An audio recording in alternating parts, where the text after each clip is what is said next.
Bismillahirrahmanirrahim. Terima kasih semuanya sudah mau bersabar dan sudah mau gabung. Mari kita langsung aja buka kajian ini dengan bersama-sama mengucapkan basmalah. Bismillahirrahmanirrahim. Hari ini temanya talbis iblis ya Ustadz ya. Iya. Sepertinya kalau di Majelis Taklim Istianah ini pertama ya. Tema ini belum pernah ya Ustadz ya. Iya, betul Mbak. Oke Ustadz, untuk mempersingkat waktu langsung aja saya serahkan ke Ustadz Indra. Ya baik. Terima kasih Mbak Dina. Auzubillahiminasyaitonirrajim. Bismillahirrahmanirrahim. Assalamualaikum warahmatullahi wabarakatuh.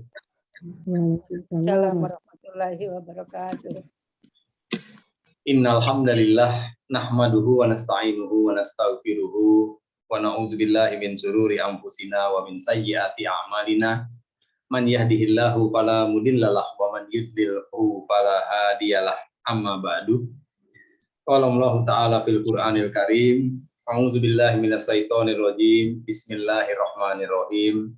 Wala taqfu ma laisa laka bihi ilm. Inna sam'a wal basara wal fuada kullu ulaika kana anhu mas'ula. Al-ayah. Yang saya hormati Mbak Dina dan Mas Bagus, Mbak Yulinda, kemudian Mbak Nandit ya. Pak Ustadz. Ya, dari Majelis Taklim Isti'anah ya, selaku tuan rumah kajian kita malam hari ini. Juga ada Mbak Ida ya, Mbak Ida Barlian, ada Mbak Sri Wuh yang juga bergabung. Bersyukur kita kepada Allah karena pada malam hari ini atas izinnya kita bisa kumpul lagi bersama-sama secara online ya, melaksanakan kajian rutin bulanan dari Majelis Taklim Isti'anah, dan semoga kumpulnya kita malam ini menjadi alasan yang kuat bagi Allah untuk melimpahkan rahmat, taufik, dan hidayahnya kepada kita. Dan semoga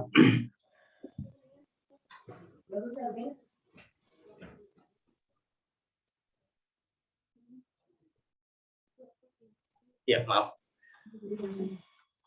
Dan semoga masing-masing kita bisa memiliki hati-hati yang bening ya, hati yang lembut, hati yang mudah untuk memaafkan, dan hati yang selalu cerdas untuk bisa mensyukuri setiap keputusan Allah yang terjadi dalam episode kehidupan kita, meskipun terkadang takdir Allah berseberangan ya dengan keinginan hati kita.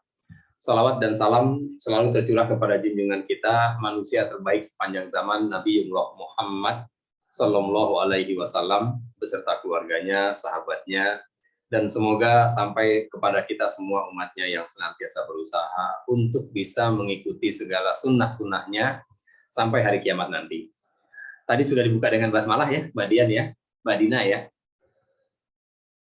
Sudah Ustadz. Sudah ya, ya. Insya Allah kumpulnya kita malam ini akan bernilai ibadah, apalagi kita ada di 10 malam terakhir bulan Ramadan ya.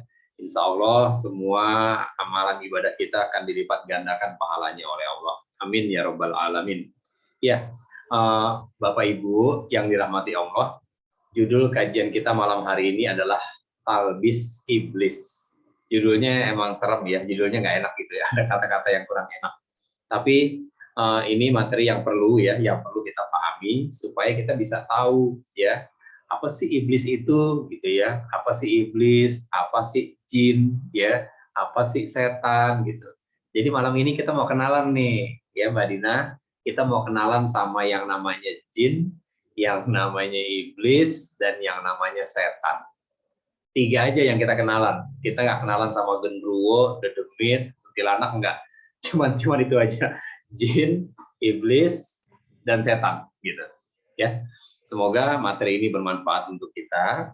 Dan sebelum kita mulai kajian seperti biasa, mari sama-sama kita berdoa kepada Allah. Bismillahirrahmanirrahim. Allahumma inna nas'aluka ilman nafi'a wa na'udzubika min ilmin la yanfa'. Semoga Allah berikan kita ilmu yang bermanfaat dan Allah lindungi kita dari ilmu yang tidak bermanfaat. Ya, kita selalu doakan jika malam ini ada sahabat kita, orang tua kita, atau guru-guru kita yang sedang sakit, Semoga Allah berikan taufik kepada mereka untuk mampu sabar dan ridho atas sakitnya, dan semoga Allah kembalikan lagi kesehatannya, sehingga pada saat sehat nanti mereka bukan sekedar sehat, tapi mereka sehat dan bergelimang pahala buah dari kesabarannya saat ini. Yang masih di jalan, semoga Allah selamatkan dan lancarkan serta bahagiakan perjalanannya. Yang harus berikhtiar, semoga Allah berikan hasil yang maksimal. Dan untuk keluarga kita, sahabat kita yang telah mendahului kita, semoga Allah memaafkan semua hilaf dan salahnya, Allah tutup aib-aibnya, dan Allah tempatkan mereka di tempat terbaik di sisinya.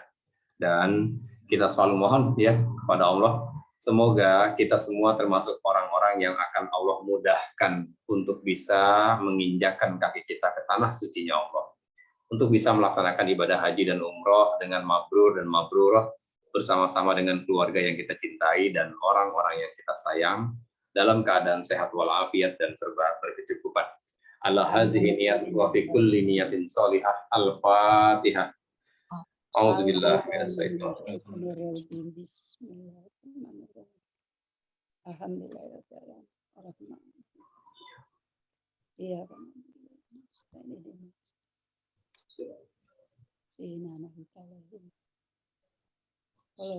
Amin, amin ya rabbal alamin. Amin ya rabbal alamin.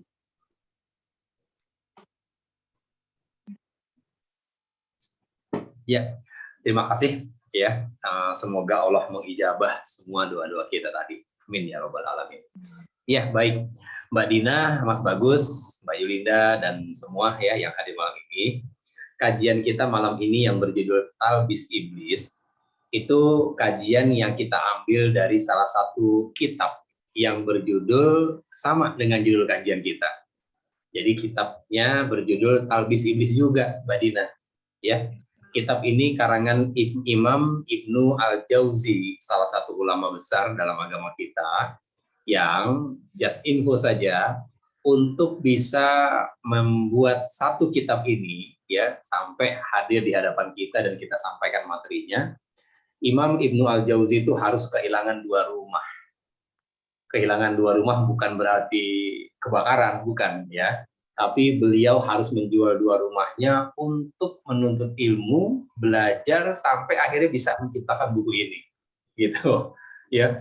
Jadi luar biasa banget nih perjuangan beliau untuk memberikan ilmu ini kepada kita, dan kita nggak perlu harus jual rumah ya Mbak Ida ya. Kita nggak perlu jual rumah, kita nggak perlu belajar jauh-jauh, kita tinggal modal duduk, klik aja linknya, dan kita bisa dapetin ilmunya insya Allah. Bu, tolong bukunya dong Bu. Iya, bukunya lumayan ya, nggak tebel-tebel amat sih ya, nggak setebel Riyadhus Shalihin. Nah ini seperti ini bukunya, ya, tebelnya kira-kira segini. Intinya, buku ini berisi bagaimana caranya setan membuat setiap manusia itu berbuat dosa, Mbak Sri. Ya, ini kita ngaji bagus nggak begini nih, teman-teman? Bagus. Bagus ya, ngaji begini bagus nih. Tapi setan punya cara tuh. Gimana caranya orang-orang yang malam-malam pada ngaji akhirnya dosa dengan pengajiannya, gitu. Mbak Nandit pakai hijab.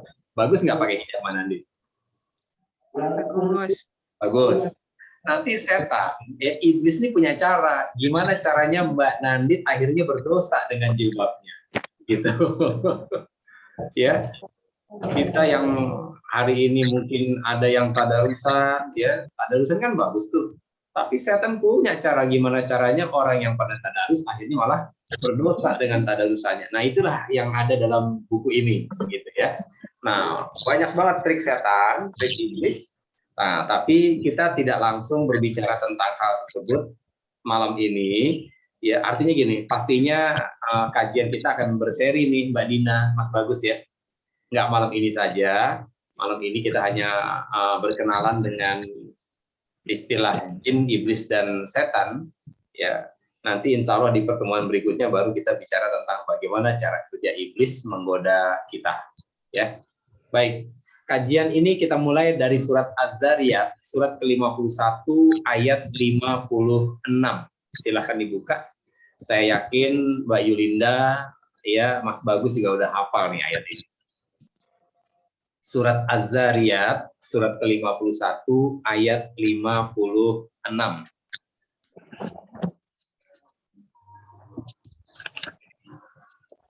Mbak Yulinda dengan Mas Wahyu, Mbak Yulinda.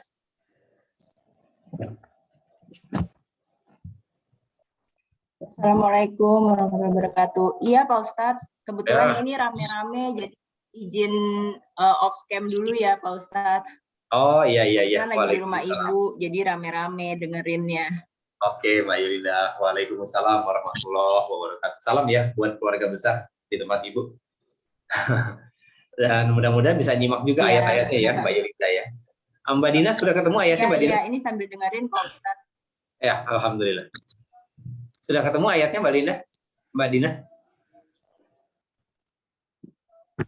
Mbak Dina suaranya belum di on. Sudah Ustadz. Ayat Oke. yang mana? Boleh tolong dibaca, Mbak Dina? Bismillahirrahmanirrahim. Aku tidak menciptakan jin dan manusia melainkan agar mereka beribadah kepadaku. Ya.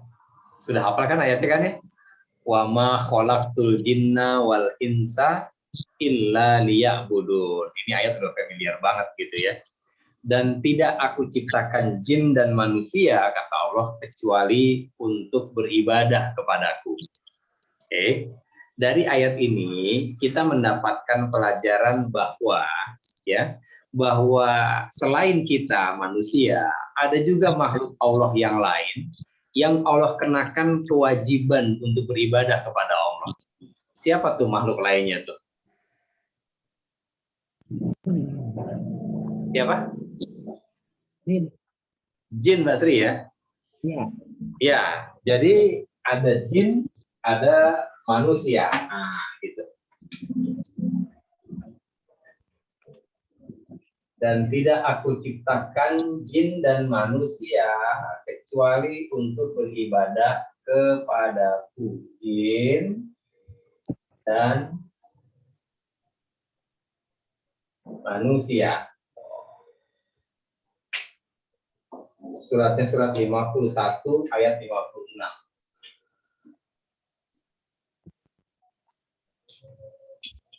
Ya, betul ya. Jadi selain manusia, ada juga makhluk Allah lain yang Allah wajibkan beribadah, yaitu jin. Terlepas kita tahu atau enggak gimana cara jin beribadah, yang jelas ayatnya mengatakan demikian, gitu ya. Jadi jin dan kita punya kewajiban beribadah kepada Allah. Nah, pertanyaannya, apakah setiap manusia kemudian taat, gitu ya, taat atau beribadah kepada Allah, atau ada juga manusia yang kemudian nggak taat atau nggak mau ibadah sama Allah? Kira-kira yang mana tuh kalimat yang benar? Ada yang tidak taat, Pak Ustadz.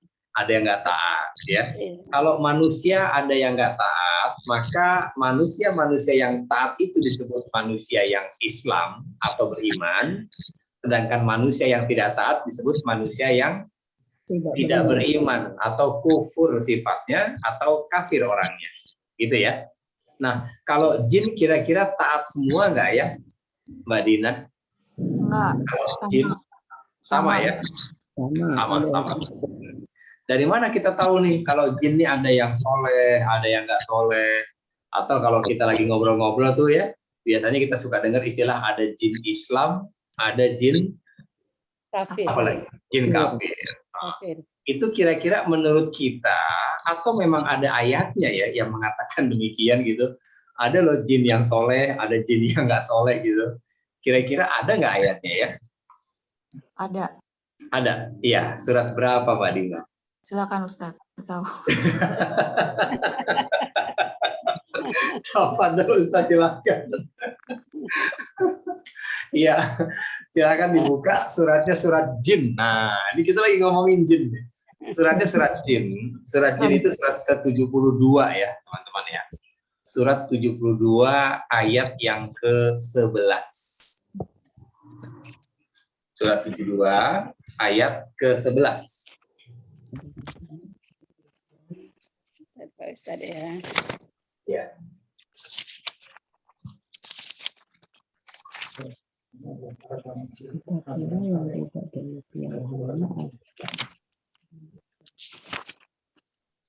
Surat 11 ya. Ayat 11. 72 ayat 11 nih, saya tulis ya. 572. Nah. Dan sesungguhnya di antara kami. Silakan dibaca, Mbak Nandit. Ya, Pak Ustadz. Bismillahirrahmanirrahim. Dan sesungguhnya di antara kami, jin ada yang soleh dan ada pula kebalikannya. Kami menempuh jalan yang berbeda-beda.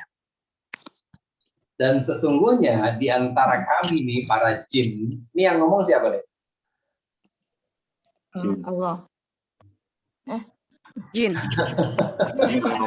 Ulang. Mbak Nandit baca lagi. dan sesungguhnya di antara kami, jin ada yang Aha. soleh dan ada pula kebalikannya. Kami menempuh jalan yang berbeda-beda. Nah, siapa tuh yang baca barusan tuh? Yang ngomong siapa tuh? Andif. Nandit yang ngomong barusan ya. Tapi Bukan itu jin. Tapi itu perkataannya jin gitu ya. Nah, dari surat ini ya Mbak Ida, itu dapat pelajaran lagi nih bahwa ternyata di komunitas jin sendiri itu ada jin yang soleh gitu ya. Ada jin yang soleh, ada yang kebalikannya. Berarti kalau lawannya soleh itu apa tuh? Kafir. Yang nggak soleh atau kafir deh gitu ya. Nah, jadi jin nih terbagi dua nih. Ada yang soleh, ada yang kafir. Yang soleh itu umumnya kita sebut dengan jin Islam gitu ya. Dan yang nggak soleh itu jin kafir. Sama kan seperti manusia tadi kan? Manusia juga sama. Manusia itu ada yang soleh, ada yang nggak soleh. Artinya ada yang beriman, ada yang tidak. Ada yang Islam, ya. Manusia juga ada yang Islam. Islam ini sama dengan yang soleh gitu ya. Tapi ada juga manusia yang kafir. Sampai sini jelas nggak teman-teman? Allah. Oke, jelas. Sekarang tambahan lagi, buka surat jin lagi sama ayatnya ayat yang ke-14. Ayat 14. Surat 72 ayat 14. Ya, silakan baca Mbak Ida. Silakan Mbak Ida. Bentar, San. Yo. Ayat 14 ya, Ustaz ya. Ya, 14 Mbak Ida.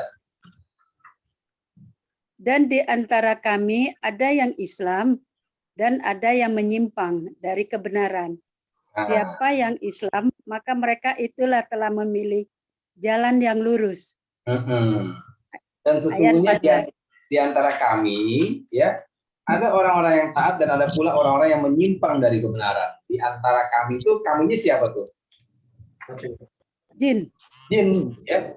Tuh, jin sendiri yang bilang. Jadi ada jin Islam, kan gitu ya. Yang Islam itu yang mana? Yang soleh ini nih.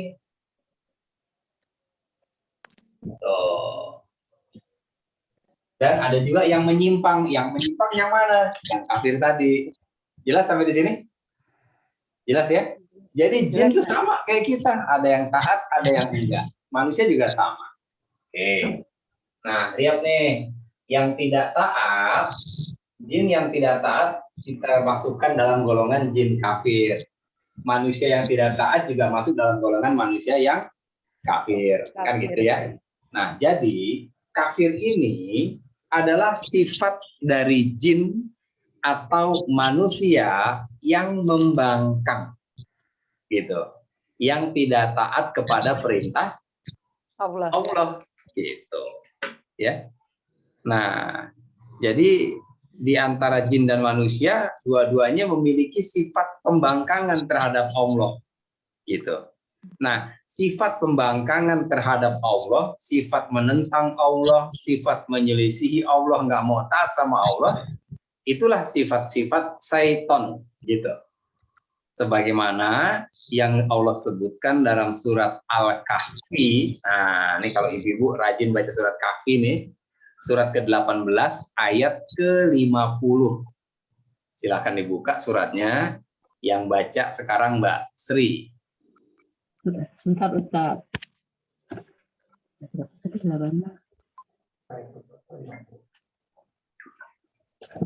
Ayat 50 ya, Ustaz? Ya, surat Kahfi 50 betul. A'udzubillahi minasyaitonirrajim. Bismillahirrahmanirrahim. Dan ketika kami berfirman kepada para malaikat, sujudlah kamu kepada Adam, maka sujudlah mereka kecuali iblis. Dia adalah dari golongan jin, maka ia menurutkan perintah Tuhannya.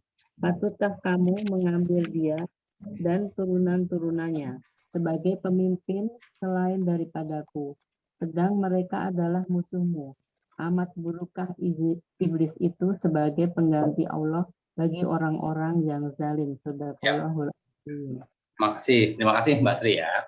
Ya, gimana Mbak Ida, Mbak Nandit, Mbak Yulinda dan keluarga besarnya sudah terlihat belum ayatnya? Sudah ketemu? Sudah, Pak. Oke, perhatikan pelan-pelan ya. Ya, Ustaz. Kita lihat terjemahannya. Dan ingatlah ketika kami berfirman kepada para malaikat, sujudlah kamu kepada Adam. Maka sujudlah mereka semua kecuali iblis. Ya. Dia adalah dari golongan jin. Nah, jadi iblis itu dari golongan manusia atau golongan jin? Jin. Dari golongan jin. Jin yang soleh atau jin yang nggak soleh? Enggak. Jin yang nggak soleh. Jin yang nggak soleh. Oke, jadi jin yang tidak soleh nih, yang kafir tadi nih, ya, inilah kemudian yang kita kenal dengan istilah iblis. Jadi iblis itu jin atau bukan?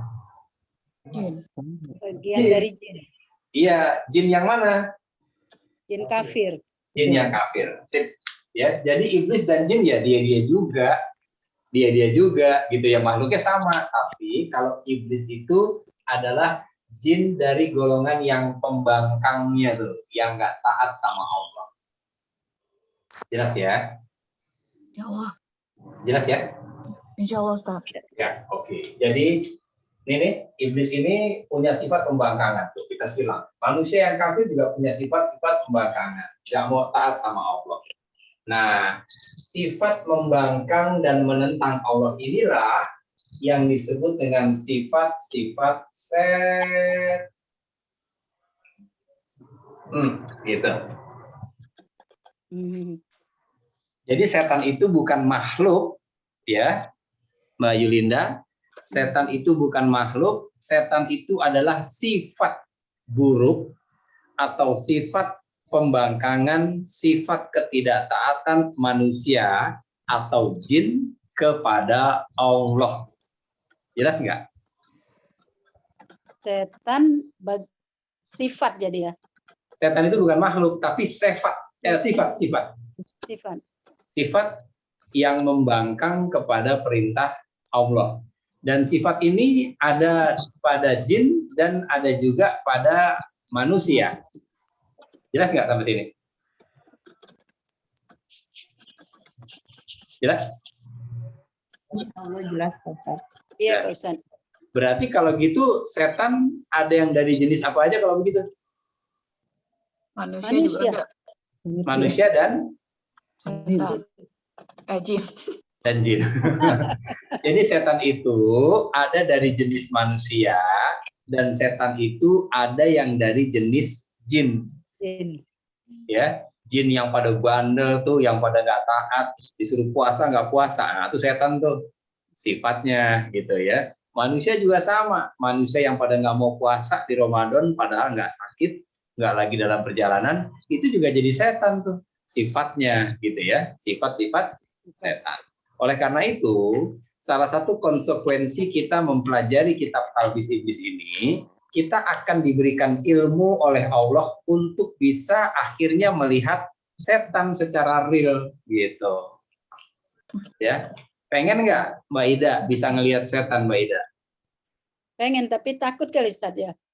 Pengen tapi takut. Oke, kalau takut mendingan lift keluar dari Zoom. Kalau takut jangan lanjut.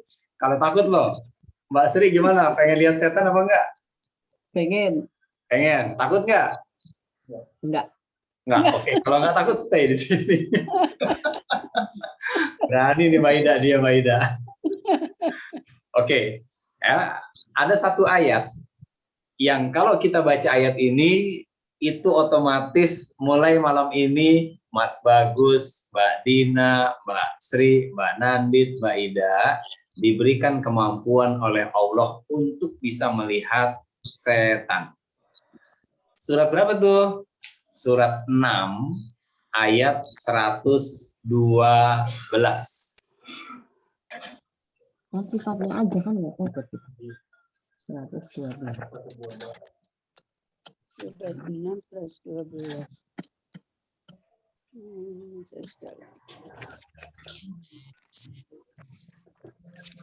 Surat Al-An'am. Ya.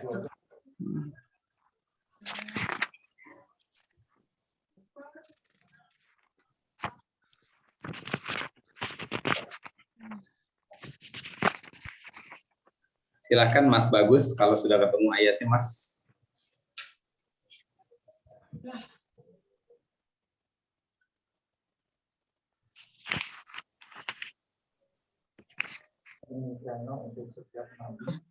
Bismillahirrahmanirrahim.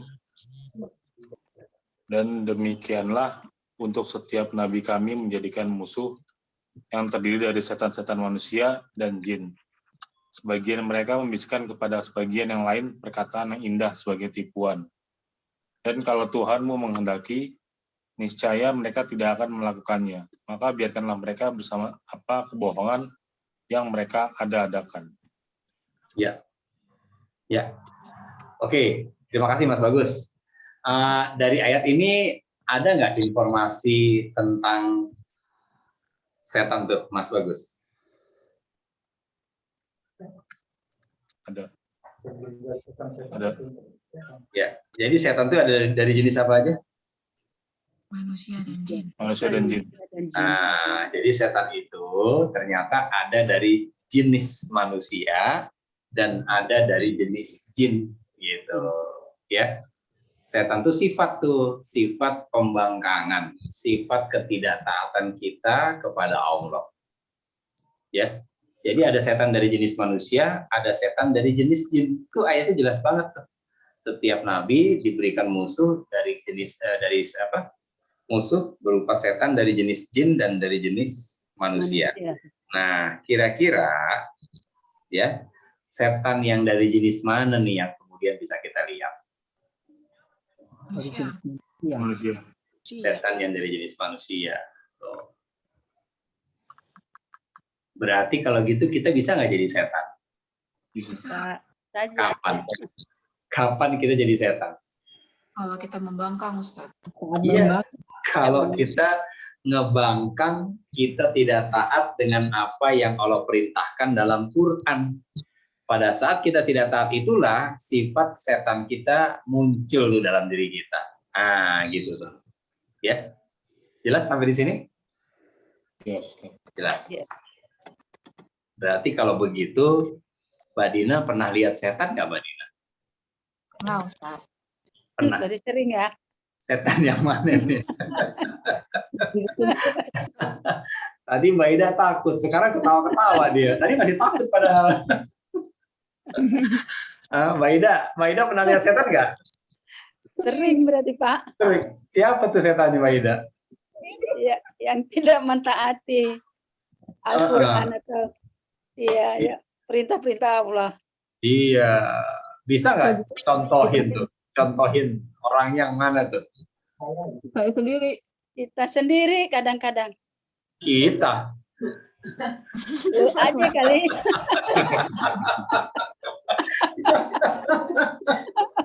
Kita. Lu aja kali. Jangan ngajak-ngajak saya dong. Iya. Jadi sebetulnya ya sesuatu yang selama ini kita takuti itu ternyata ada dalam diri kita sendiri. Ya, kita takut sama setan, padahal ternyata setan itu ada dalam diri kita sendiri. Kapan? Pada saat kita nggak taat sama apa yang Allah sebutkan dalam Quran. Allah suruh A, kita pengennya B. Allah suruh B, kita kerjain C. Nah itu pada saat itulah ya sifat-sifat setan kita itu muncul dan pada saat itulah kita menjadi pembangkang di hadapan Allah. Jelas ya? Nah, jadi kebayangkan Gampang aja sebenarnya cara ngelihat setan. Kita nggak perlu belajar ke gunung, betapa, nggak perlu. Tinggal baca aja surat 6, 1, 12, insya Allah kita akan dimampukan melihat setan dari jenis manusia. Manusia. Oke, ya. Nah, jadi sudah jelas ya. Jin, ada berapa macam jin tadi? Wah, Jin Dua. kafir dan jin Islam. Oke, jin kafir dan jin Islam. Ya, dari mana kita tahu ada jin kafir dan jin Islam? Dari surat mana kita tahunya? tadi Tadi surat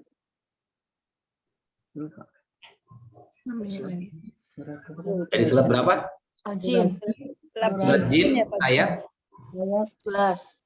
ayat 14. Ya. Jadi jin Islam dan jin tidak Islam kita tahu di surat jin ayat 14. Kalau jin yang soleh dan tidak soleh di ayat berapa? 11. Ayat 11. Kalau iblis kita tahu dari mana tuh? Kafi Surat Kahfi ayat 50. 50. Oke, iblis itu dari jenis jin atau jenis manusia? Jin. Jin. Sip. Jin. Keren ya. Jadi iblis itu adalah dari jenis jin yang bandel. Gitu aja deh gampangnya. Ya. Nah, jin yang bandel disebutnya iblis. Nah, manusia yang bandel sama seperti iblis, ya, memiliki sifat-sifat ketidaktaatan kepada Allah. Nah, sifat-sifat ketidaktaatan itulah yang kemudian kita kenal dengan kata setan, gitu ya. Setan tuh yaitu sifat ketidaktaatan, sifat membangkang. Maka ketika Allah memerintahkan kepada kita untuk jadi orang yang pemaaf, ya, di surat Ali Imran 134, wal afina anin nas, maafkanlah kesalahan orang lain. Allah nyuruh kita maafin kesalahan orang nih. Ada orang minta maaf sama Mbak Ida, Da, maafin gue ya Da, tadi malam tuh gue bener-bener hilaf banget. Terus kata Mbak Ida, sorry deh, gue nggak bisa banget maafin lo. Orang minta maaf, Mbak Ida nggak maafin. So, pada saat itu jadi apa tuh kita, Mbak Ida? Jadi setan. Jadi setan tuh, gitu. Ya kan? Apalagi Allah bilang, balaslah kejahatan dengan kebaikan. Surat Al-Fusilat ayat 34. Ada orang yang jahat sama kita balasnya dengan kejahatan juga. Setan lah gitu kita tuh. Gitu tuh. Tapi Pak Ustadz biasanya kalau yang begitu proses Pak Ustadz. Maksudnya gimana Mbak Ida? Kadang-kadang kan kita tidak bisa langsung, karena sakitnya tidak bisa langsung memaafkan, tapi butuh proses. Tapi pada akhirnya memaafkan. Ya, oke. Butuh prosesnya berapa lama Mbak Ida? Bisa sehari, Ustaz, bisa. Karena kita mikir lagi. Nyebelin banget nih orang gitu ya. Iya. Iya, bisa sehari, bisa sebulan nggak? Enggak, Ustaz. Ada. Paling berapa lama? Paling lama? Paling lama semingguan itu. Kita udah sadar sendiri Pak Ustadz. Seminggu ya. Ada nggak orang yang nggak bisa memaafkan sampai tahunan, Mbak Dina? Hah? Ada. Ada loh orang yang nggak mau maafin orang sampai tahunan. Bahkan ada orang yang sampai ngomong begini, pokoknya nggak gue maafin sampai akhirat gue kejar tuh, gue tuntut sampai di akhirat. Ada nggak orang yang ngomong begitu tuh? Ada tuh. Ya. Jadi maafin sambil inget Ustaz. Kenapa?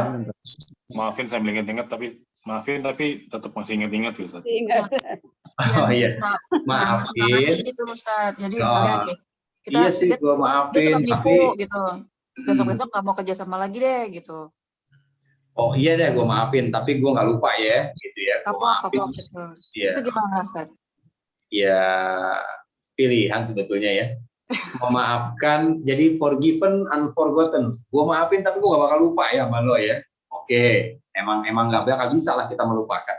Tapi yang paling penting, ketika kita ingin memaafkan orang, ada loh ayat yang menjelaskan bagaimana sih cara kita memaafkan orang sebetulnya, supaya kita juga diampuni sama Allah. Ya, kalau kita memaafkan orang nih Mbak Dina, itu pada hakikatnya kita akan diampuni juga sama Allah. Pertanyaannya, Mbak Dina, Mas Bagus, kita semua pengen nggak kesalahan kita diampuni sama Allah? Pengen sekali. Pengen kan? Terus kebayang nggak bagaimana perasaan kita ketika kita beristighfar, ya Allah, ampuni dosa-dosa saya ya Allah. Terus kata Allah, enggak, maaf ya Din, saya nggak bisa maafin. Dosa kamu terlalu banyak. Misalnya Allah jawab begitu, kira-kira gimana perasaan kita? Sedih. Ya Allah, udah sedih deh tuh. Ngapa-ngapain nggak enak, iya nggak? Maka dalam urusan maaf memaafkan Mas Bagus, ya, ada satu ayat yang keren banget, ya, yang keren banget untuk kita jadikan ilmu dan modal buat kita bagaimana cara kita memaafkan orang. Surat berapa tuh? Surat An-Nur, surat 24 ayat 22.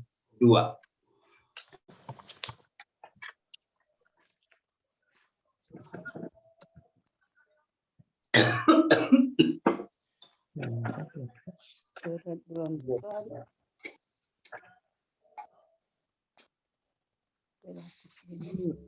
Dan janganlah orang yang mempunyai kebencian dan berlapan di antara kami. Silakan Mas Bagus, yang baca Mas Bagus. Bismillahirrahmanirrahim. Dan janganlah orang-orang yang mempunyai kelebihan dan kelapangan di antara kamu bersumpah bahwa mereka tidak akan memberikan bantuan kepada kerabatnya, orang-orang miskin dan orang-orang yang berhijrah di jalan Allah. Dan hendaklah mereka memaafkan dan berlapang dada. Apa kamu tidak suka bahwa Allah mengampunimu dan Allah Maha Pengampun, Maha Penyayang? Ya, makasih Mas Bagus ya. Ya, sudah. Ini kayak diambil yang kisah sahabat Nabi itu bukan sih Ustadz ya? Ya, betul. Betul banget. Kisah tentang Abu Bakar dan Mistah kan ya, Mbak Dina ya.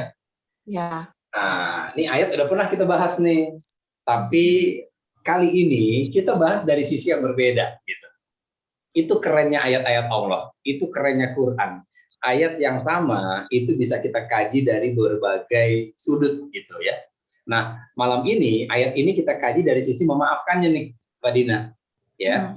Oke, buat Mbak Sri, Mbak Ida, Mbak Nandit, Mbak Yulinda ya, yang yang mungkin belum pernah mendengar asbabun nuzul atau sebab turunnya ayat ini, ya kalau sudah tahu ya alhamdulillah, anggap saja ini sebagai reminder, ya. Tapi kalau yang belum tahu apa sih sebab turunnya ayat ini, saya ceritakan sekilas aja ya. Sebab turunnya ayat ini ya, Mbak Ida ya.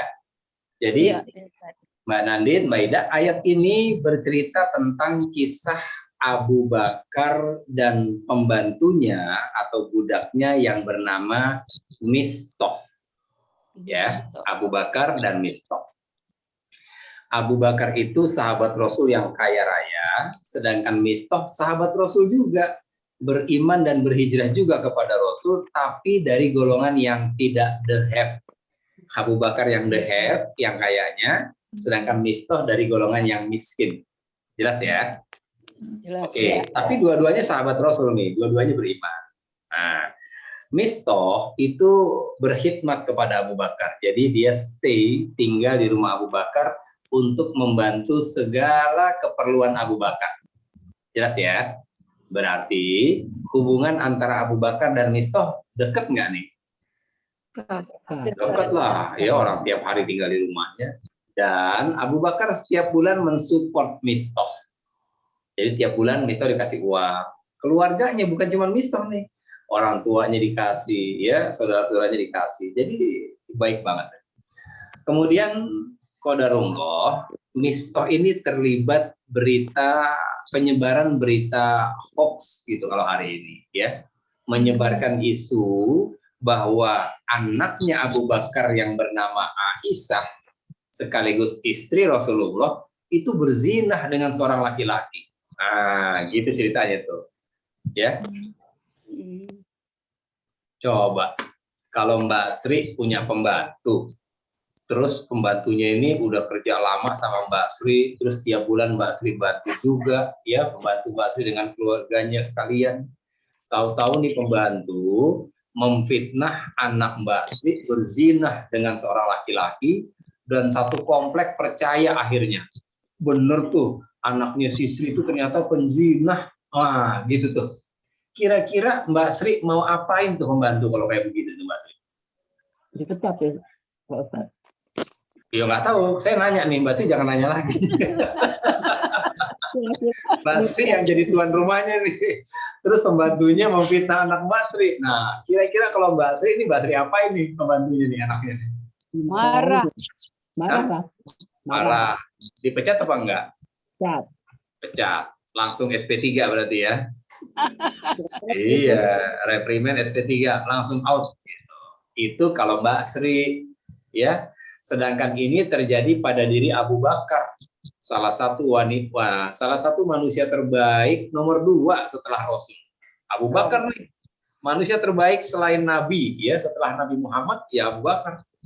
Rasul sendiri yang mengatakan, kira-kira kalau Abu Bakar dipecat apa enggak tuh mistohnya, Mbak Sri? Menurut Mbak Sri nih, kalau Abu Bakar kira-kira marah nggak ya, dipecat nggak ya? Saya enggak, Pak Ustadz. Karena Abu Bakar terbaik. Oke. Nomor 2. Begitu kan. Sip. Mbak Ida, kalau menurut Mbak Ida dipecat nggak sama Abu Bakar nih mistoh nih? Enggak, Pak Ustadz. Kenapa nggak dipecat? Karena Abu Bakar sendiri orangnya sangat taat pada Allah kan. Sangat Oh. baik. Oke. Mbak Nandit gimana Mbak Nandit? Pecat nggak dipecat. apa enggak? Enggak. Enggak juga. Wah, sip. Mbak Yulinda dan keluarga besarnya kira-kira dipecat nggak nih? Mistoh nih sama Abu Bakar, Mbak Yulinda. Dipecat Pak Ustadz. Dipecat ya. Tuh Mas Wahyu harus dipecat tuh. Jadi ada 2 jawaban nih ya. Maaf Pak Ustadz, suaranya putus-putus Pak Ustadz. Oh gitu ya? Iya. Suara saya putus di Mas Wahyu aja atau di semuanya nih? Mbak Dina putus nggak suara saya Mbak Dina? Enggak, Ustadz. Enggak, beneran nih Mbak Dina. Iya, ya. Mungkin koneksi kami Pak Ustadz. Mungkin koneksi kami yang gitu nggak ya. bagus nih Pak Ustadz. Oke. Iya. Mana Mbak Nandit, Mbak Ida, dan Mbak Sri, suara saya putus nggak ya? Bagus Pak Ustadz. Alhamdulillah enggak, Pak Oh, Ustadz. oke. Berarti koneksi aja ya Mas Wahyu ya. Koneksi di Mas Wahyu ya yang kurang. Iya Pak Ustadz. Oke. Mungkin ramai kali, Pak. Jadi mungkin wifi-nya rebutan, Mas Wahyu. Sedang Iya, online. iya. Online. Sedang ngaji. Iya. Oke. Jadi ada yang bilang dipecat, ada yang bilang enggak. Mas Wahyu bilang enggak. Mas Wahyu bilang dipecat tadi ya?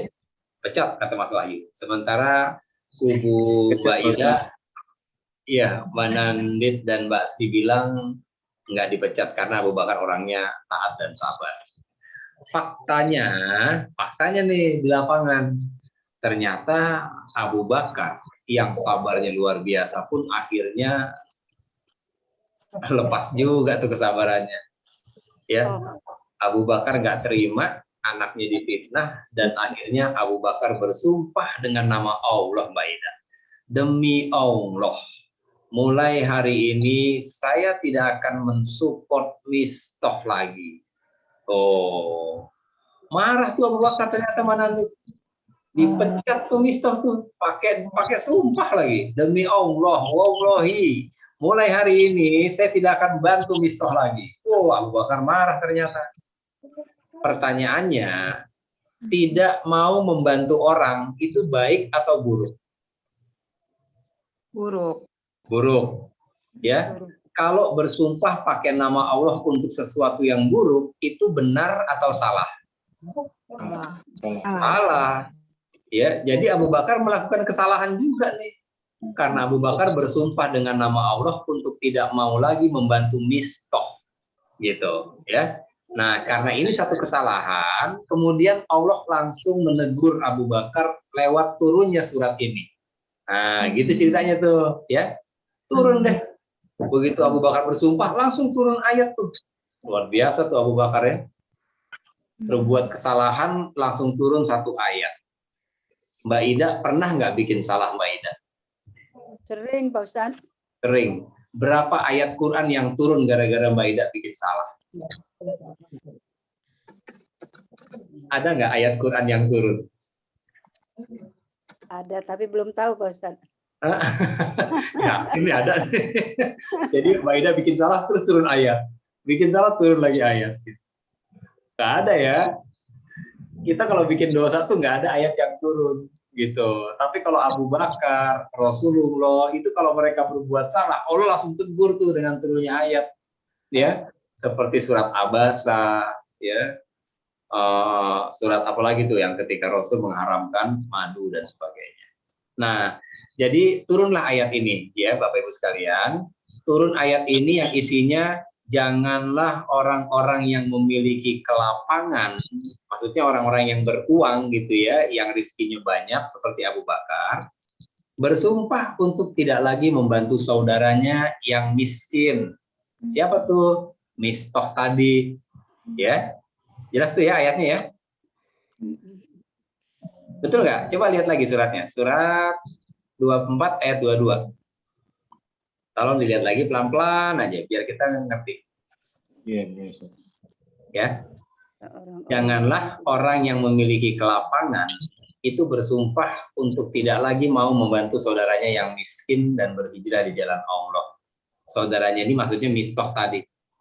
Jelas ya? Berarti dilarang nggak setelah Abu Bakar bersumpah, terus dilarang nggak sama Allah? Dilarang. Oke, disinilah hebatnya Abu Bakar nih, ya. Kalau tadi kita sempat berpikir mungkin kok Abu Bakar gitu ya, katanya orang baik, kok emosi juga? Gitu. Iya, emosi memang Abu Bakar. Tapi luar biasanya lihat ayat-ayat ini ya. Apa kata Allah? Maafkanlah dan lapangkanlah dadamu. Ada nggak ayat gitu bunyinya tuh di ayat ini? Ada. Iya, Mas Bagus ya. Ada. Ya, Ustaz. Nah, yang disuruh memaafkan Mistoh atau Abu Bakar tuh? Abu Bakar. Abu Bakar loh. Yang salah kan Mistoh tuh, Mbak Dina. Mistoh yang nyebarin isu, tapi Allah memerintahkan Abu Bakar untuk memaafkan Mistoh. Allah nggak bilang, hai Mistoh minta maaflah kepada Abu Bakar. Tapi Allah perintahkan Abu Bakar untuk memaafkan Mistoh. Memaafkan aja atau ada plus-plusnya? Ada. Plus-plusnya. Apa plus-plusnya tuh? Lapang dada. Nah, jadi bukan cuma maafin pakai mulut nih. Maafkan dan lapangkan dadamu. Aduh, itu gampang apa susah tuh pertanyaannya tuh? Memaafkan sekaligus melapangkan dada. Susah banget. Kalau nggak lupa, ya nggak bakal lupa lah Abu Bakar. Iya nggak? Abu Bakar nggak bakal lupa kalau Mistoh pernah memfitnah anaknya. Tapi Abu Bakar mau melapangkan dadanya sebagaimana yang Allah perintahkan kepada Abu Bakar. Maafkan dan lapangkanlah dadamu. Jelas nih? Allah nyuruh maafkan dan lupakan apa enggak? Lapang dada bukan memaafkan. Ya. Bukan melupakan. Enggak, Allah nggak bilang lupain, enggak. Karena kalau Mbak Dina sebel sama orang tuh minta maaf, ya dimaafin dan nggak bakal lupa dong. Ya setiap ketemu juga pasti ingat lagi kan kejadiannya. Tapi ada perintah Allah yang menarik, maafkan dan lapangkanlah dada. Jadi kalau memaafkan itu harus dari hati ternyata Mbak Dina.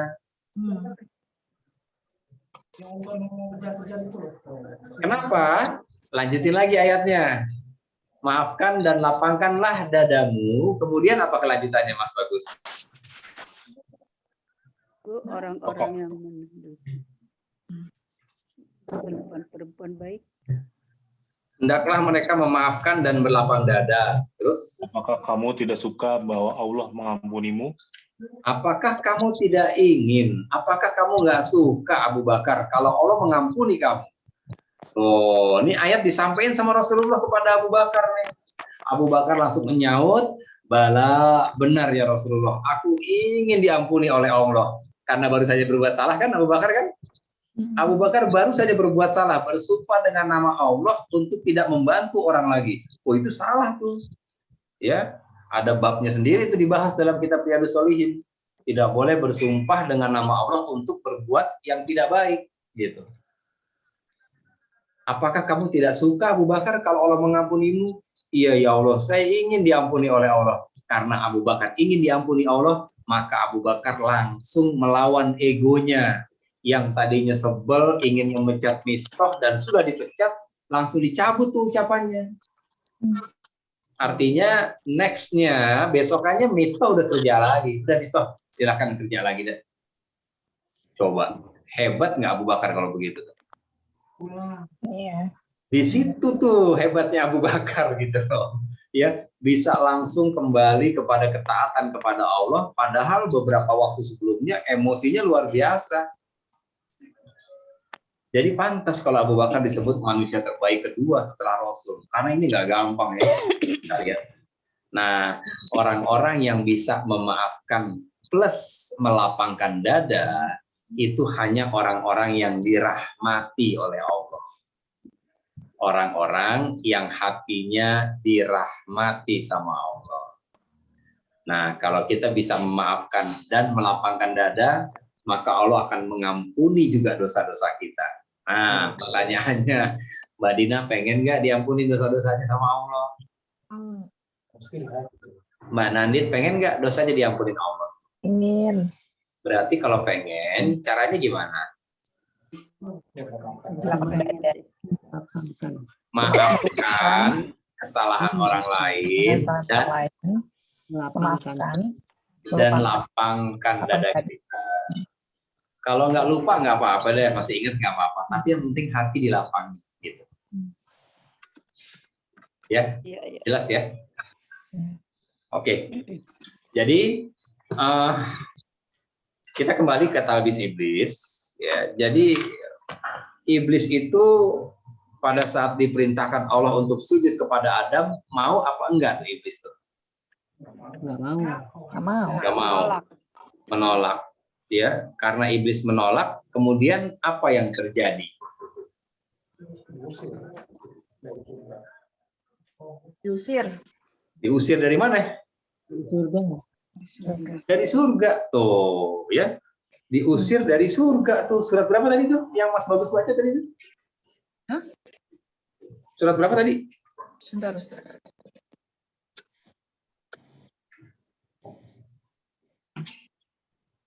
1850 ya, surat Kahfi tadi ya. Kahfi, ya. Iya, coba kita bacanya lanjutin 1850, lanjutin ke 51 dan seterusnya.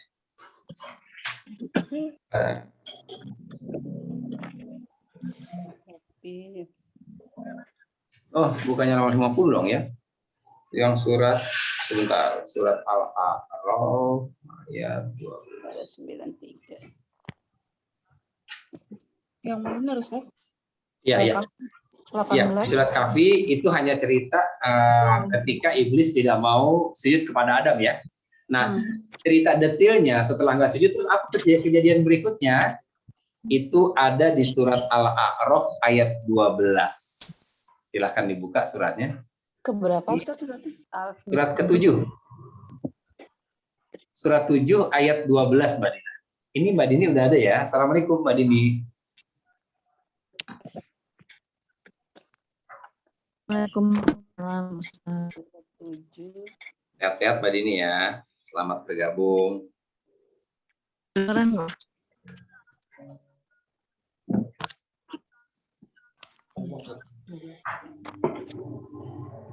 Mbak Yulinda dan keluarganya salah satu boleh bantu baca ayatnya Mbak Linda? Atau Mas Wahyu?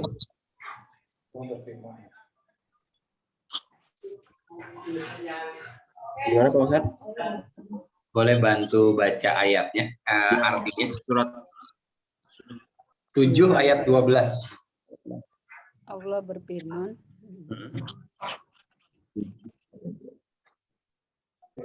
Bismillahirrahmanirrahim. Allah berfirman, apakah yang menghalangimu sehingga kamu tidak bersujud kepada Adam ketika aku menyuruhmu? Iblis menjawab, aku lebih baik daripada dia. Engkau ciptakan aku dari api, sedangkan dia engkau ciptakan dari tanah. Oh, ya. Jadi yang membuat iblis tidak mau sujud kepada Adam karena iblis merasa dirinya lebih oke dari Adam. Ana khairu minhu. Itu statement iblis tuh. Enggak. Ketika Allah bertanya, apa sih yang menyebabkan kamu nggak mau tunduk, nggak mau sujud sama Adam? Kemudian kata iblis, ana khairu minhu. Saya itu lebih baik daripada Adam, ya Allah. Aku diciptakan dari api, sedangkan Adam diciptakan dari tanah. Jadi iblis nggak mau sujud sama siapa nih? Sama Adam. Hah? Pada Adam. Coba perhatiin lagi. Iblis nih nggak mau sujud sama Adam atau nggak mau sujud sama Allah sebetulnya? Pada Adam, Pak. Tidak menuruti perintah Allah. Iya, pada hakikatnya iblis ini nggak taat sama perintah Allah, Mbak Ida. Kan Allah yang perintahkan, sujudlah kamu kepada Adam. Oh enggak, saya nggak mau. Orang saya dari api, dia dari tanah. Berarti sebetulnya iblis menolak perintah siapa? Perintah Allah. Perintah Allah yang iblis tolak. Iya kan? Yang iblis tolak perintah Allah. Kenapa? Karena iblis merasa lebih baik dari Adam. Merasa lebih baik itu sama dengan somse kalau kata anak sekarang. Khairu, saya lebih baik dari Adam, itu pernyataan sombongan. Oh. Jelas ya? Jadi iblis nih bukannya nggak taat sama Adam, tapi iblis nih nggak taat kepada perintah Allah. Perintah Allah loh yang iblis lecehkan nih. Dalam kasus ini. Kelihatannya saja iblis nggak mau sujud sama Adam, tapi hakikatnya iblis nggak mau taat sama perintah Allah. Betul nggak? Betul. Iya. Dan ketidaktaatannya karena apa? Karena sombong. Lihat ayat 13-nya Mas Wahyu. Lanjutin Mas. Allah berfirman, maka turunlah kamu darinya atau surga, karena kamu tidak sepatutnya menyombongkan diri di dalamnya. Keluarlah, sesungguhnya kamu termasuk makhluk yang hina. Oh, jadi kenapa Allah perintahkan iblis keluar dari surga? Gara-gara apa nih di ayat 13 coba lihat. Sombong. Karena sombong. Dan tidak sepantasnya kamu ada di sini, kata Allah. Artinya apa nih? Artinya surga tidak menyiapkan seat yang available khusus untuk orang-orang yang sombong. Nggak ada tuh. Orang sombong nggak punya seat di surga. Jelas nggak? Jelas ya? Dari ayat inilah kemudian Rasulullah bersabda. Makanya ada hadis, ya. La tadkhulul jannah, nggak akan masuk ke surga, kata Rasulullah. Barang siapa yang di dalam hatinya man kana fi qalbi misqala dzarratin min kibri. Barang siapa yang dalam hatinya ada kesombongan walaupun hanya sebesar zarah, Maida. Dari peristiwa ini, dari surat Al-A'raf ayat 13 inilah kemudian Rasul bersabda, tidak akan masuk surga orang yang dalam hatinya ada kesombongan walaupun dengan tingkat kesombongan yang paling kecil sekalipun. Berarti bahaya nggak penyakit sombong? Bahaya. Bahaya penyakit sombong. Ya, lebih bahaya dari iri, dengki, riya, dan sebagainya. Rasul nggak bilang barang siapa yang ngiri nanti nggak bisa masuk surga. Tapi yang Rasul sebutkan barang siapa yang dalam hatinya ada kesombongan, sekecil apapun dia nggak bisa masuk surga. Berarti bahaya nggak penyakit sombong? Bahaya. Maka karena penyakit sombong ini adalah penyakitnya iblis dan sangat berbahaya, yang bisa membuat iblis yang udah stay di surga bisa keluar loh. Iblis kan di surga, disuruh check out sama Allah, keluar kamu kalau begitu. Di sini bukan tempatnya orang-orang sombong, gitu kata Allah. Berarti kalau dalam hati kita ada kesombongan, kita punya tempat nggak di surga? Nggak ada.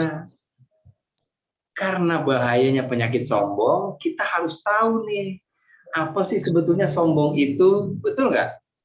Kita perlu nggak tahu? Perlu. Perlu. Supaya apa Mbak Sri kita tahu? Supaya nggak sombong. Supaya tidak sombong. Supaya nggak sombong, benar. Nah, kita tanya deh nih, apa sih sebetulnya sombong itu Pak Indra? Ya, kita tanya aja sama Rasul. Ya kan, Rasul kan yang bilang, barang siapa yang hatinya ada kesombongan, nggak bisa masuk surga. Sombong itu apa ya Rasulullah? Rasul menjelaskan nih, al-kibru, sombong itu, ya, sombong itu, al-kibru, kibru itu sombong artinya ya. Al-kibru, sombong itu, batorul hak. Pakai duit ya tadi ya. Wa gomtun nas. Nah.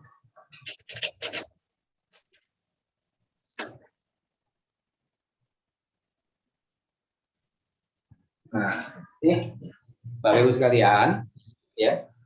Al-kibru atau sombong itu batorul haq wa gomtun nas. Kelihatan nggak tulisannya dari rumah? Kelihatan nggak Mbak Dina? Saya spotlight kali ya. Saya spotlight sebentar. Nah, ini kelihatan nggak nih?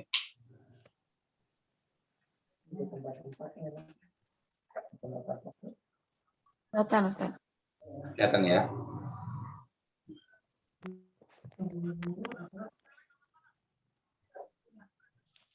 Al-kibru batorul haq wa gomtun nas. Saking berbahayanya sombong itu yang bisa membuat iblis terlempar dari surga, maka kita perlu tahu nih Bapak Ibu sekalian, apa sih makna sombong sebetulnya gitu ya. Rasul mengatakan kesombongan itu adalah batorul haq. Batorul haq itu artinya menolak kebenaran. Yang ini ya. Batorul haq apa artinya tadi Mbak Nandit? Menolak kebenaran. Yang dimaksud kebenaran di sini adalah Al-Quran. Jelas? Insyaallah. Jadi kalau begitu berarti menolak apa tuh? Menolak Al-Quran. Menolak kebenaran maksudnya menolak menolak Quran. Yang dimaksud menolak Quran itu bukan Mbak Nandit dikasih Quran, nih Quran Mbak Nandit, enggak makasih Pak, saya nggak mau, bukan begitu, ya. Yang dimaksud menolak Quran itu, ketika Al-Quran bilang maafkan, kita nggak mau maafin, jelas nggak? Memaafkan orang tuh perintah Allah bukan? Perintah. Perintah. Terus kalau kita nggak mau memaafkan, berarti kita sama nggak kayak iblis tuh? Sama. Iblis disuruh sujud, iblis sujud kamu sama Adam. Oh enggak, saya nggak mau ah. Tuh. Sombong tuh. Coba diingat-ingat, pernah nggak kira-kira kita berlaku seperti iblis tuh? Sombong gitu. Sering. Dan itu bahaya loh. Allah perintahkan kita membalas kejahatan dengan kebaikan, kita nggak mau lagi membalas kejahatan dengan kebaikan. Allah perintahkan kita berbagi di waktu lapang dan sempit, maunya waktu lapang doang. Begitu sempit nggak mau berbagi. Itu semua bentuk pembangkangan semua. Itulah yang dimaksud dengan bentuk kesombongan. Makanya ketika Abu Bakar berbuat salah, Allah bilang, maafkanlah dan lapangkanlah dadamu. Abu Bakar akhirnya memaafkan Mistah nggak? Memaafkan. Melapangkan dadanya nggak? Iya. Apa bentuk real melapangkan dadanya Abu Bakar? Menerima kembali. Menerima kembali. Silakan Mistah, besok ente kerja lagi di rumah. Itu bentuk melapangkan dada. Berarti Abu Bakar sombong nggak kalau begitu ketika berhadapan dengan ayat Allah? Enggak. Gitu. Jelas? Ustaz, ya? Ustaz, pada saat Abu Bakar emosi, itu mungkinkah dipengaruhi oleh setan? Iya, sangat mungkin. Karena emang itulah tugas setan. Ya, tidak ada manusia yang sempurna. Tadi kalau Mbak Ida bilang kan perlu proses Pak Indra gitu ya. 1 hari, 2 hari gitu ya. Kalau Abu Bakar prosesnya nggak sampai nginep. Ya, cepat banget gitu. Dan begitulah orang-orang yang beriman ya, dalam bahasa Quran itu surat Al-Baqarah 121, orang-orang yang beriman itu kalau baca Quran itu mereka membaca dengan sebagaimana mestinya. Jadi kalau apa yang dia baca itulah yang dia kerjakan. Kalau kita kan kadang-kadang butuh waktu lama Mbak Ida ya. Ya, betul Pak. Iya. Oke, lanjut ya. Jadi sombong itu yang pertama batorul haq, menolak kebenaran. Tadi maksudnya menolak Quran sudah jelas ya. Yang kedua apa? Wagomtun nas, dan memandang remeh manusia atau merasa diri kita lebih oke dari orang lain. Itu juga sombong.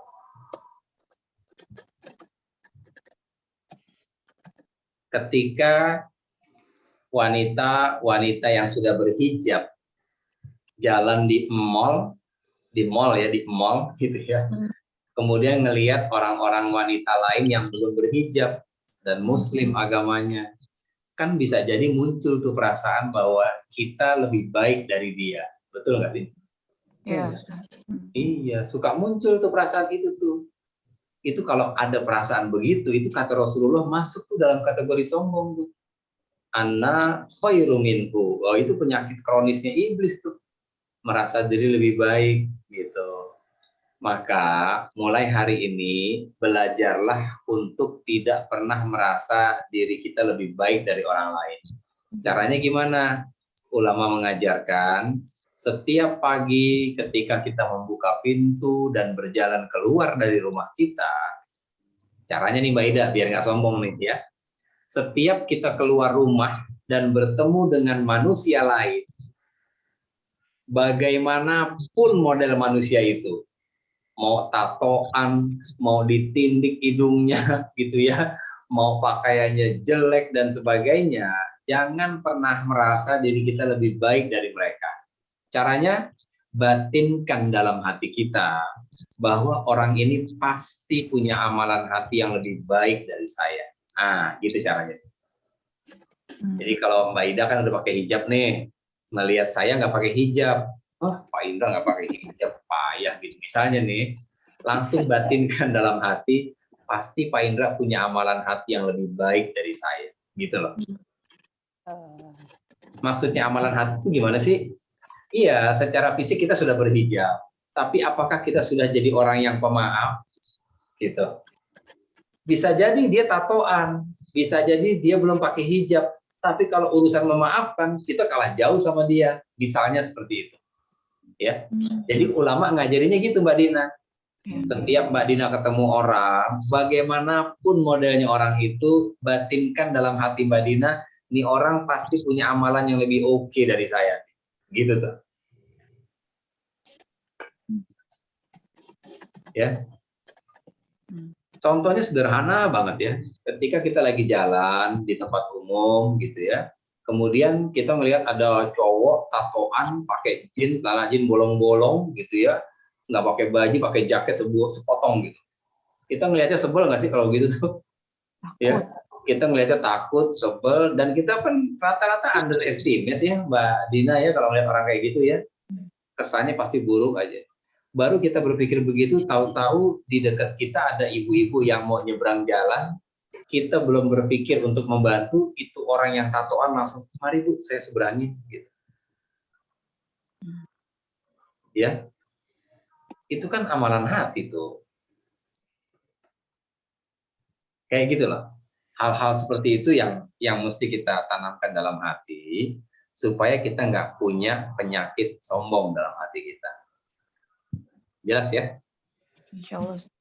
Dan ini kerjaan setan nih, Mbak Ida. Ini kerjaan setan nih menumbuhkan rasa sombong dalam diri kita. Ini sering banget. Ini kita lagi ngaji aja nih bisa kena nih penyakit ini. Ya. Kita ngelihat bahwa teman-teman kita yang nggak gabung kajian malam ini lebih di bawah dibandingkan kita. Gitu kan suka muncul tuh perasaan itu tuh. Sombong. Ya. Jadi mulailah belajar dari hari ini, setiap ketemu orang, yakinkan orang tersebut punya amalan yang jauh lebih baik dari kita. Gitu ya. Jelas ya? Insya Allah, Ustaz. Ya, oke. Jam berapa udah nih? Ya, udah jam segitu ya. 15 menit lagi selesai waktunya. Ya, Mbak Dina dan teman-teman, untuk malam ini kita cukupkan kajian kita tentang talbis iblis ya. Karena ini udah 10 malam terakhir Ramadan, kita juga harus memperbanyak interaksi kita dengan Quran ya. Selain kajian, kita bisa lanjutkan dengan tadarus nanti ya setelah ini. Jadi kita cukupkan. Semoga perkenalan kita dengan jin, iblis, dan setan pada malam hari ini bisa memberikan manfaat ya buat kita. Semua yang benar datangnya dari Allah. Jika ada hal-hal yang kurang berkenan, saya mohon dimaafkan. Azza wallahu yar'ana wa yafizuna walhamdulillahirabbil alamin. Saya kembalikan kepada Mbak Dina. Silakan Mbak Dina. Terima kasih Ustaz. Terima kasih Pak Ustaz. Sama-sama.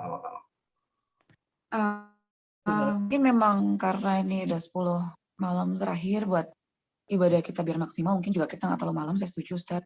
Namun boleh dibantu dengan pimpin doa Ustaz. Mungkin kita dijauhkan dari tadi yang talbis iblis di malam ini, lalu dijauhkan dari sifat futur, terutama ngantuk Ustaz. Iya. Karena kalau tipsnya ngapain aja di malam terakhir tuh udah sering kan kita denger ya, kayak misalnya baca Al-Quran paling nggak 100 ayat, lalu zikir, sholat malam, itu mungkin kita udah sering dengar gitu. Cuma terus terang yang paling susah dilawan tuh ngantuk Ustaz. Kenapa kalau udah baca Al-Quran tuh udah baru 2 lembar tuh ngantuk gitu, nanti kalau udah selesai hilang lagi kan gitu. Iya benar. Kalau baca Quran 2 lembar mata langsung kriap-kriap ya Mbak Dina ya. Iya, mending kriap-kriap kadang-kadang ngaco aja bacaannya gitu. Tapi begitu ngelihat WA seger lagi mata kita gitu ya kalau baca WA kan. Iya, baik. Iya, makasih Mbak Dina. Itu memang itu perlu ya, kita perlu tahu ya gimana caranya ya. Tapi gini loh. Rasul itu itikaf bukan nggak tidur sama sekali ya Mbak Dina ya. Beliau tuh bukan nggak tidur sama sekali. Tetap ada tidurnya, tapi tidurnya bukan tidur kayak kita niat gitu ya. Bismillahirrahmanirrahim, bismillah terus tidur, tuh subuh gitu enggak. Jadi Rasul juga ada tidurnya kok pada saat itikaf, tapi tidurnya hanya untuk menghilangkan rasa ngantuknya. Saya ada cerita, ini true story dari salah satu jamaah ya. Beliau itu udah 4 kali khatam nih Ramadan ini nih. Ibu-ibu ya, dia udah 4 kali khatam dan sekarang masuk khataman yang kelima. Terus saya tanya, Bu, gimana sih cara ibu bacanya? Gitu kok bisa? Tahun kemarin 7 kali khatam beliau, Mbak Dina. Tahun kemarin 7 kali khatam, tahun ini baru 4 kali dan dia sedang masuk khataman yang kelima. Kamis kemarin tuh saya. Terus dia bilang, saya tuh kalau baca, saya tuh bangun malam Pak Indra, jam 1 saya sudah bangun. Ya, kemudian dia mulai berzikir, dia mulai tadarus Quran lagi sambil menunggu sahur gitu ya. Terus setelah sahur, setelah sholat subuh, dia start lagi baca Quran Mbak Dina.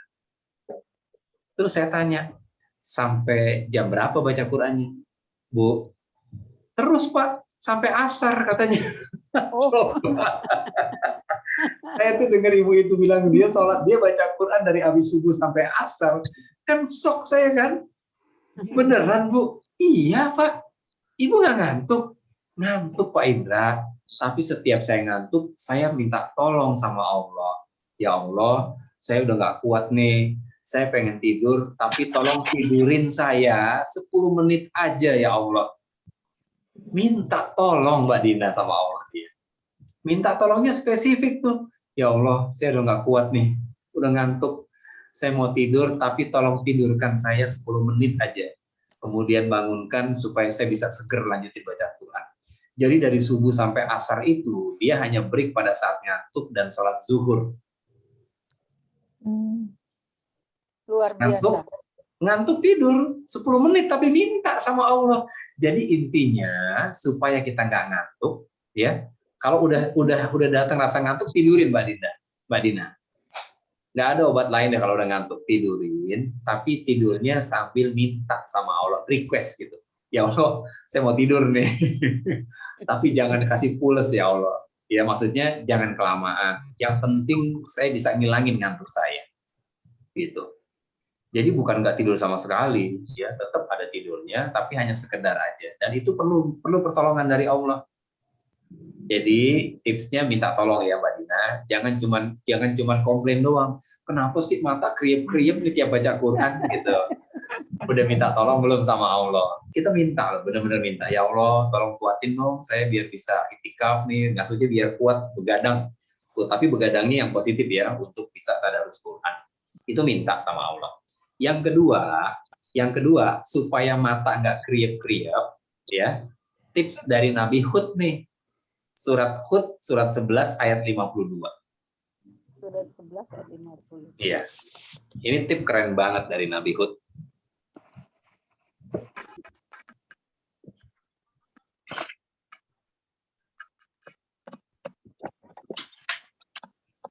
Mbak Dina, saya izin ambil minum dulu ya. Iya, Ustaz. Ah ya, tolong ya. Air panas ya, Bu. 11 ayat 50. Panas, Bu.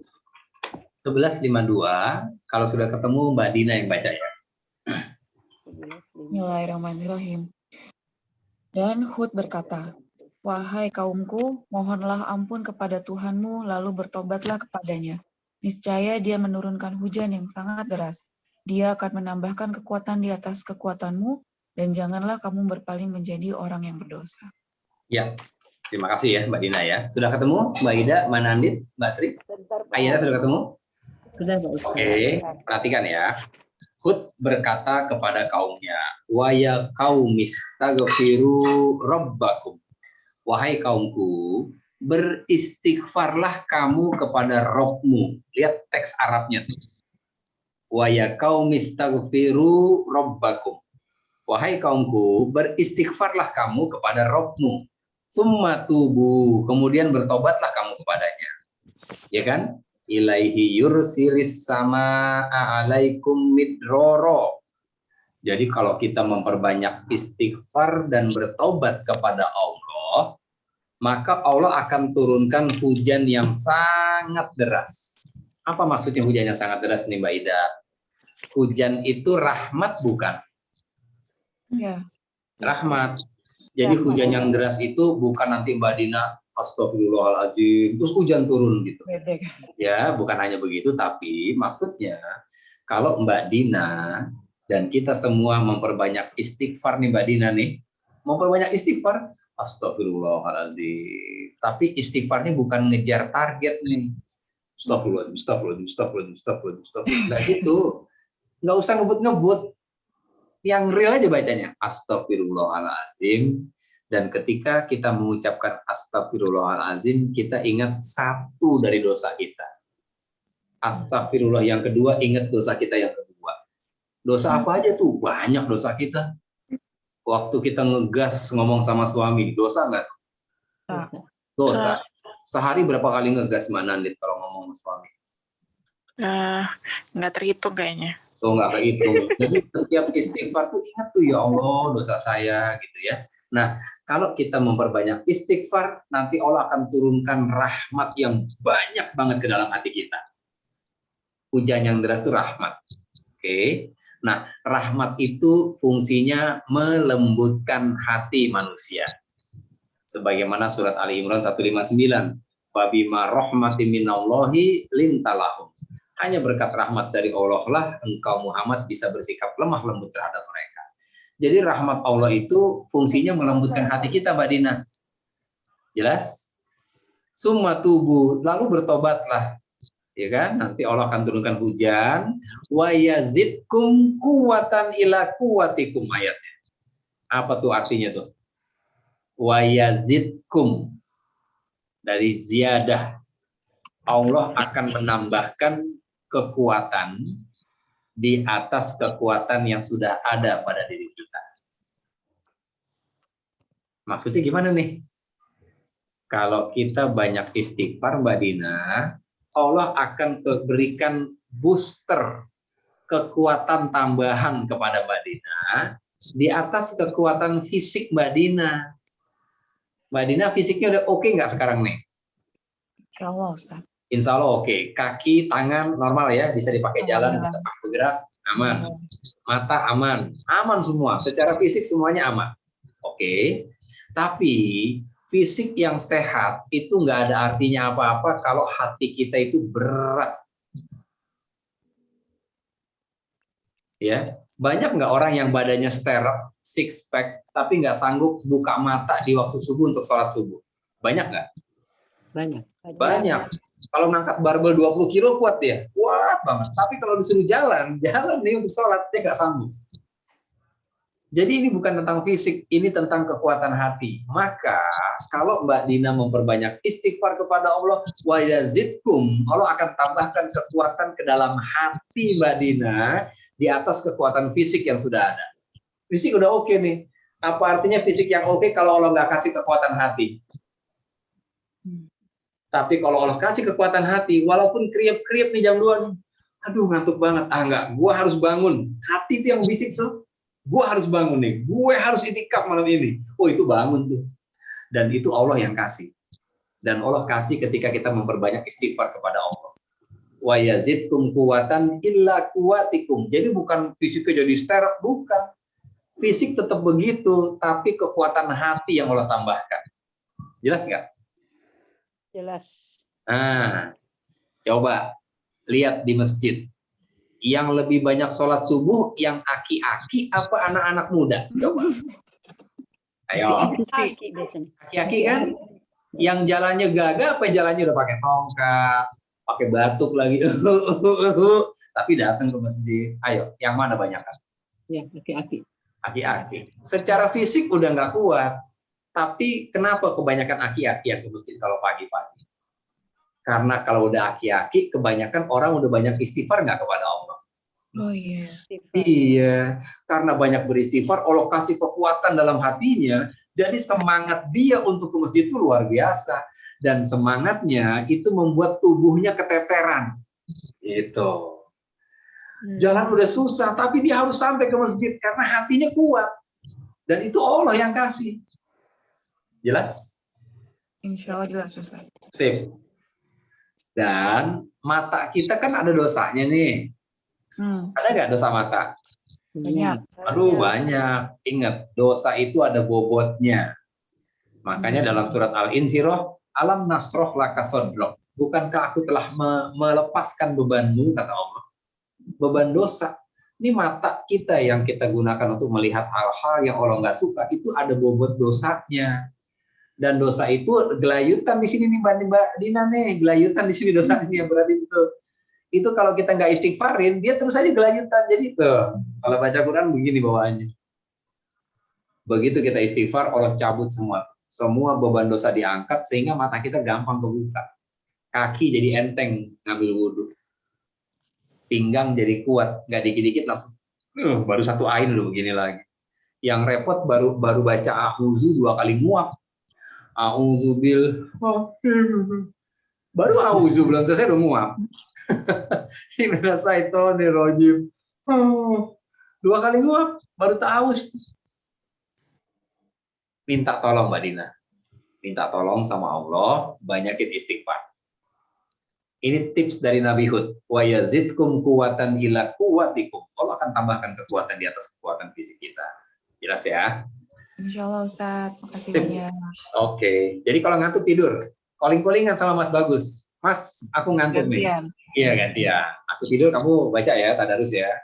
Nanti kalau kamu udah ngantuk, colek, gantian kita. Jadi satu hari itu Quran kebaca terus di rumah kita. Insya Allah, Ustaz. Apalagi Mbak Linda tuh kumpul, enak banget tuh. Kalau banyakan gitu, udah gantian aja. Jadi berkah. Oke? Ya, mari kita tutup dengan berdoa bersama ya. Ya, Ustaz. Astagfirullahaladzim, astagfirullahaladzim, astagfirullahaladzim. Walakal hamdu ya maulana ya ma'bud ya Allah ya karim. Allahumma salli wa sallim ala sayyidina Muhammadin fil awwalin wal akhirin. Wa sallim wa radiyallahu ta'ala kulli sahabatin rasulillahi ajmain.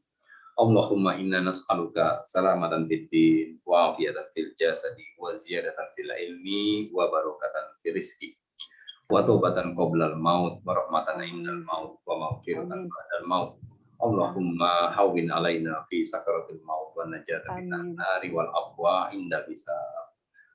Allahumma inna nas'aluka yusra wa taysir fa yassir umurana umura dunya wad din rabbi yassir wa la tu'assir. Allahumma ja'alna syakura wa ja'alna sabura wa ja'alna fi aina saghira wa fi ayunin nasi kabira. Rabbi firlana wa liwalidina warhamhuma kama rabbayana saghira. Rabbi firlana wa liwalidina warhamhuma kama rabbayana saghira. Rabbi firlana wa liwalidina warhamhuma kama rabbayana saghira. Rabbana hablana min azwajina wa dzurriyyatina qurrata a'yuni waj'alna lil muttaqina imama. Rabbana zalamna anfusana wa illam taghfir lana wa tarhamna lanakunanna minal khosirin. Ya muqallibal qulub tsabbit qalbi ala dinik. Ya muqallibal qulub tsabbit qalbi ala dinik. Ya muqallibal qulub tsabbit qalbi ala dinik. Rabbana atina fid dunya hasanah wa fil akhirati hasanah wa qina azabannar. Wa qina azabannar wa qina azabannar. Subhana rabbika rabbil izzati amma yasifun wassalamun ala mursalin walhamdulillahi rabbil alamin.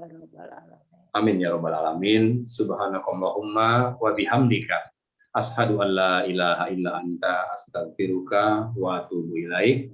Saya kembalikan ke Mbak Dina. Silakan Mbak Dina. Terima kasih Ustadz. Semoga Sama-sama.